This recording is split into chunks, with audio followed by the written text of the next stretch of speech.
Hello. Okay. And next topic is basically documents which are used in company formation. Last हमने किया था that formation of a company. There are 4 stages which we completed in the last video.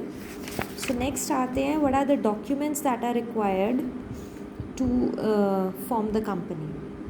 ठीक है. First is memorandum of association. Memorandum of association क्या है? It is just the basic document of the company in which those conditions are stated on the basis of which a company is incorporated. ठीक है. सो क्या हो रहा है कि एक तरह का बाउंड्री वॉल सेट कर देता है.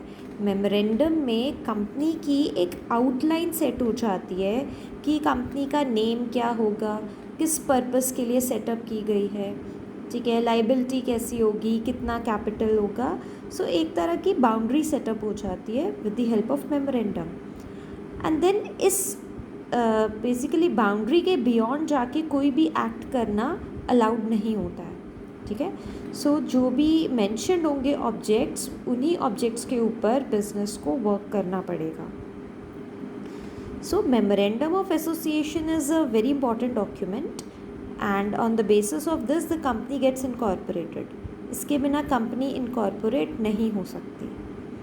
So it is basically a foundation stone. ठीक है. एक फाउंडेशन स्टोन है, तभी उसके ऊपर कंपनी सेटअप होती है. सो जो बाउंड्रीज़ हैं, लाइक ए सेड कि बाउंड्रीज़ जो सेटअप होंगी उसके बियॉन्ड जाके अगर कोई काम किया जाता है तो उसे कहते हैं ultra vires. That is called ultra wires the act.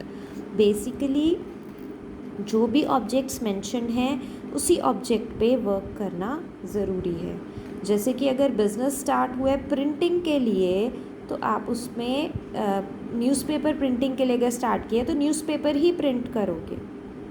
ठीक है. अगर आप उसमें कोई प्रोडक्शन शुरू कर देते हो या मैगज़ीन्स बनानी शुरू कर देते हो तो then for that you need proper permission. ठीक है.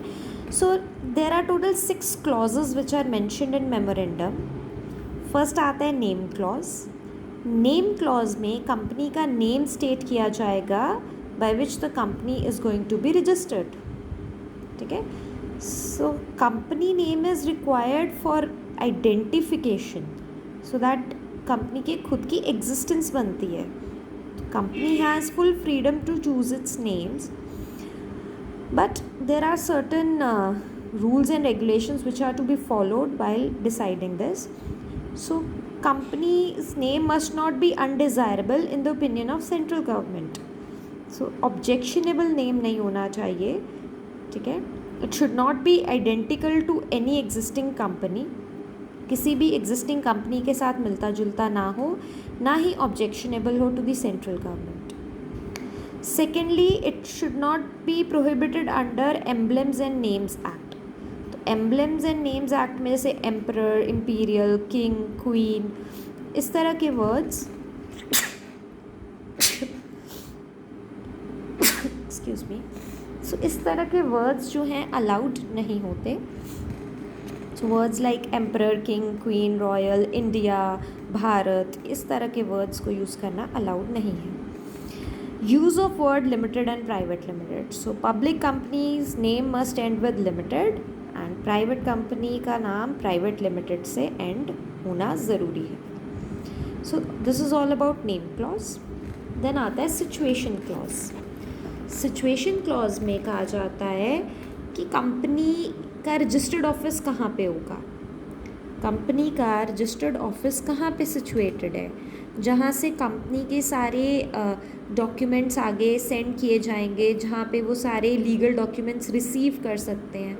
So it is basically the birth place of the company. मतलब कंपनी की जो नेशनैलिटी है वो रजिस्टर्ड ऑफिस से पता चलती है.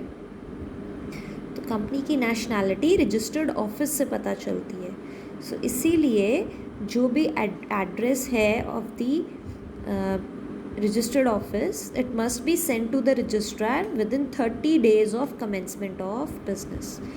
ठीक है. सो जैसे आप या इनकॉर्पोरेट कर रहे हो कंपनी को या बिज़नेस कमेंस कर रहे हो तो उसके 30 डेज़ के अंडर ही कंपनी का रजिस्टर्ड ऑफिस मेंशन करना ज़रूरी है, रजिस्ट्रार के साथ मेंशन करना ज़रूरी है. It's the place where they keep all the books, accounts books हो गए, नोटिस, लेटर्स वहीं से सेंड होते हैं, वहीं पे रिसीव होते हैं. तो that is situation clause. Then आता है ऑब्जेक्ट्स क्लॉज. ऑब्जेक्ट्स क्लॉज में कंपनी किस पर्पस के लिए सेटअप की गई है वो सारे ऑब्जेक्ट्स मेंशन किए जाएंगे. The objects for the attainment of which a company is established. So it defines the powers of the company and its limits. तो company can not do any business other than those stated in the memorandum.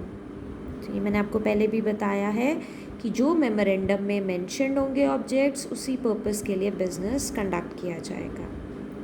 तो it is divided into 2 parts. पहले आते हैं the main object for which the company is incorporated, and then आते हैं auxiliary objectives. तो auxiliary object क्या होते हैं कि मेन ऑब्जेक्टिव को हेल्प करने के लिए जो और ऑब्जेक्ट्स की ज़रूरत पड़ती है. ठीक. सो मेन ऑब्जेक्ट आ गया and then auxiliary object. Company की इस्टेब्लिशमेंट जो है इट इज़ प्रोहिबिटेड. बेसिकली जो कंपनी का ऑब्जेक्ट जो है वो लीगल होना ज़रूरी है. So in few cases you can say कि ऑब्जेक्ट इज़ प्रोहिबिटेड, जैसे कि अगर इमोरल ऑब्जेक्ट रखा हुआ है लाइक प्रोस्टिट्यूशन, या इलीगल ऑब्जेक्टिव है, गैम्बलिंग के लिए सेटअप किया है, लॉटरी ड्रॉ करने के लिए सेटअप किया है, और if it is oppose to public policy, you are trading with the foreign enemy. Foreign enemy होता है वो कंट्री जिसके साथ आपकी कंट्री का वॉर चल रहा है. तो उस कंट्री के किसी भी पर्सन के साथ ट्रेडिंग हो रही है तो that is foreign enemy. So object clause में object should not be immoral, illegal और अपोज टू पब्लिक पॉलिसी.